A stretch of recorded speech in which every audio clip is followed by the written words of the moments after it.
Welcome to the Frontline Herbalism podcast with your host Nicole Rose from the Solidarity Apothecary. This is your place for all things plants and liberation. Let's get started. All right, welcome back to the Frontline Herbalism podcast. This little series now is the kind of audio of an online workshop I gave exploring herbalism, incarceration and abolition. And I really encourage you to go back and listen to the first one in particular where I'm kind of introducing the series. I'm not going to do that kind of all over again. You can see in the show notes, I've got like a description of 2 paragraphs of all about what the workshop's about. But it's basically connecting herbalism, incarceration and abolition. Just to introduce this section, part 3. So this is about practicing herbalism in prison based on my own experiences inside, but I've also included testimonies from people that have been in prison, that have done herbal medicine work, who've received the Prisoner's Herbal book and have been involved in that in some way. It's kind of a little bit more interesting for like herbal medicine folks. And again, like every section, these are huge kind of terrains of struggle, and I could talk about herbalism in prison for like days on end, and I've got hundreds of testimonies of different prisoners and stuff. So yeah, it's just, a tiny introduction to a massive subject. And again, like the rest of the series, just content warning. There are obviously references to prison, and, all the horrible things in prison, like suicide and self-harm and stuff. So yeah, take care when listening. I also want to emphasize for anyone listening that I'm still posting the Prisoner's Herbal books out to people in prison for free. So I'll put the link to the request form in the show notes. If you know someone who is incarcerated who would benefit from the book, then please fill out the form and I'll get a copy to them in the post. I'm also really excited that the Prisoner's Herbal has been translated into different languages around the world. So hopefully we can expand this more than just people that speak English and Spanish. Okay, so this is part 3.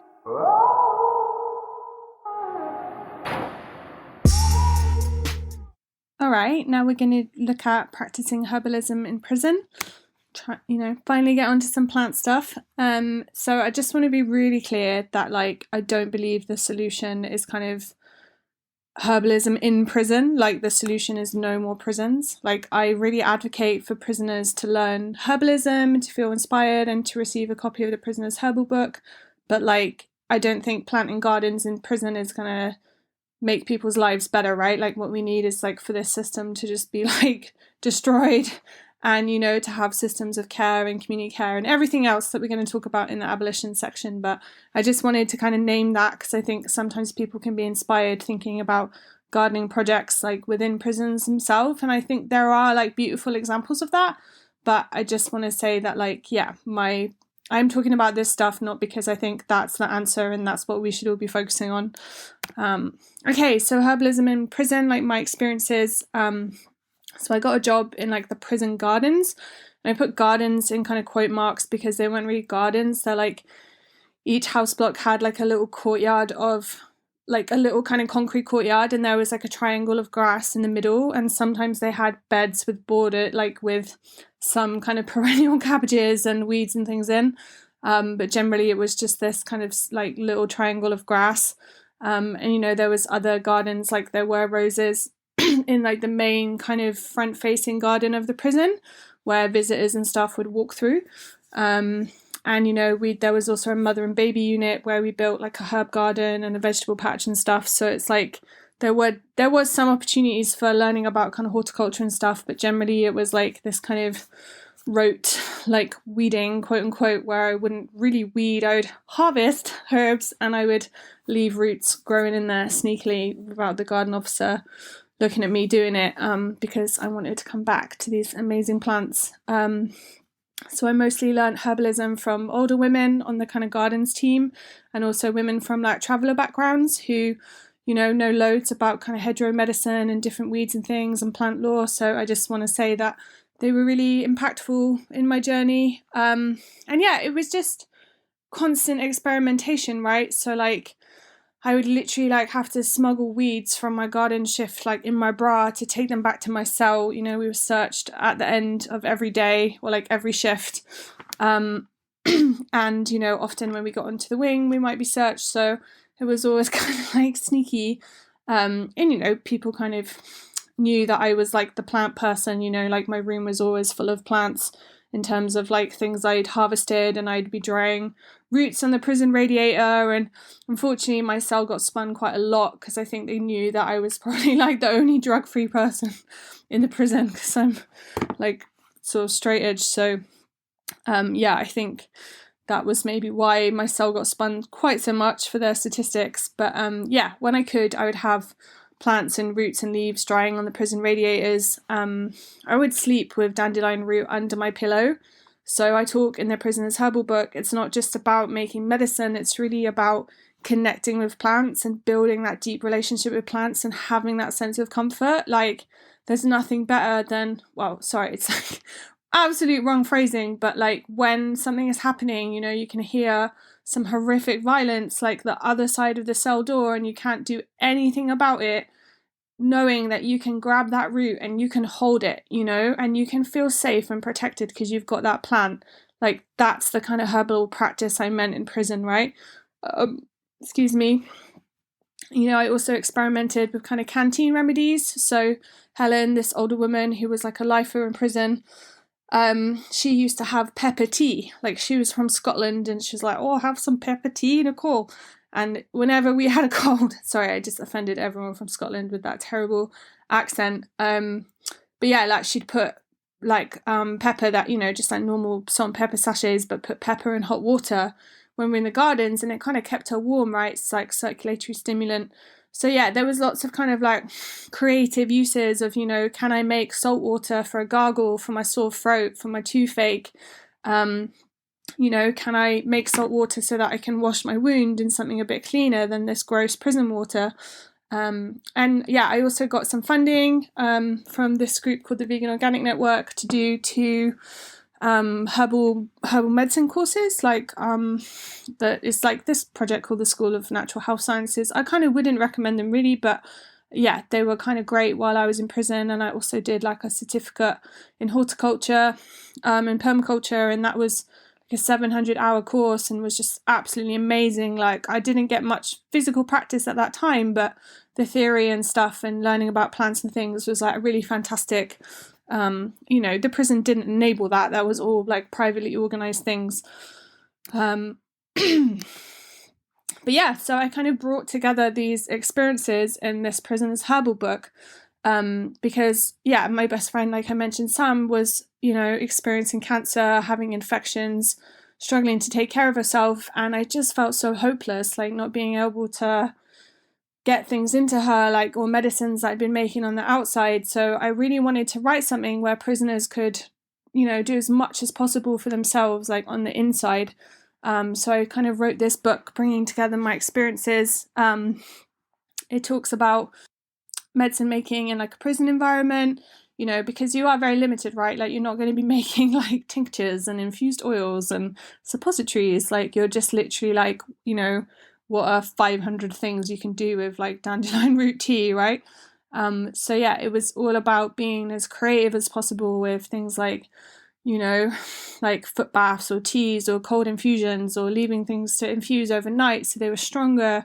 You know, and I put together 10 profiles of like some of the herbs that I worked with in prison. So includes dandelion, plantain, yarrow, chickweed, mallow, nettle, chamomile, self-heal, daisy, and rose. And yeah, there is this sort of much broader, extensive section on canteen remedies. So how you can medicinally work with things like fruits and vegetables and different spices. Like, I wasn't able to access these spices, but other prisoners in different prisons can. So I think I've tried, you know, I went through canteen lists that friends sent out from different prisons. I looked up ones from the US, and I tried to think, right, what is potentially available to people and how can they work with these items like in a medicinal way. And there's also a section about connecting with plant allies, because I want to say that, like, not every prisoner has access to any outdoor space with plants, right? Like my friend Kev, who's in solitary confinement, they purposely don't let plants grow in those courtyards, right? Like, he doesn't even have, you know, like an open access view to anything. There's just like a hole in the roof of this courtyard, so he can only see the sky like for like 15 minutes a day.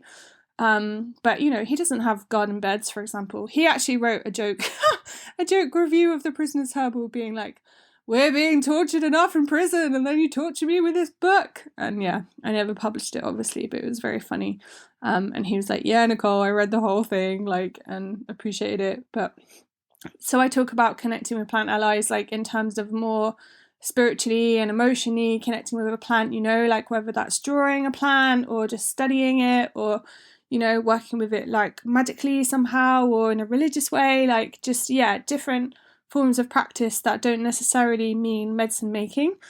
And then there's a section on wound care, because many people don't go to officers for wound treatment because it can imply that they've been involved in some sort of incident. So I wanted to just put some kind of basic first aid essentials in there.